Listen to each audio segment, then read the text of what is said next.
I thought maybe somebody would be interested in hearing me talk about what it's like for me. Maybe it would encourage somebody. And this was so difficult for me, but I set up my tripod for about an hour and a half one morning and just videoed what a morning's like for us. It was nothing interesting to me because I do it all the time.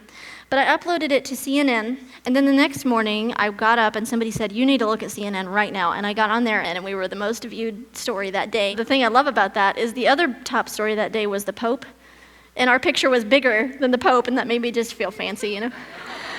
I was born in 1983, and back in the 80s, sonograms weren't what they are today. And the doctors and my parents had no idea that I had a disability until I was born. They told my parents, they said, "Your daughter can't hear and she can't see," and the word that they used then was they said that I was retarded and that I would never care for myself. They had me in physical therapy. They had these little square, like note card sized bean bags that I was supposed to pick up and throw into this big Rubbermaid bucket, and I thought I was probably 6, but I thought that was the most ridiculous thing I'd ever heard. And so my therapist got a phone call. She went away, and so I just went over and scooped up all the bean bags and ran up and put it in the big Tupperware bin, and she came back and I said, "Hey, I got them all in there," and she must have figured me out because it wasn't long after that she told my parents, maybe therapy isn't the best thing for Sarah, maybe she needs to work on her own. So I failed out of that. But they were trying to straighten my hands out and my fingers out to be straight and look more like yours, but because they didn't and because I failed, I can carry my children because my hands are kind of like hooks. They're stuck in that position, and that's the only reason I can carry my kids. So when you look around and people seem to have it together around you, that's probably not true. Everybody's fighting a really hard fight.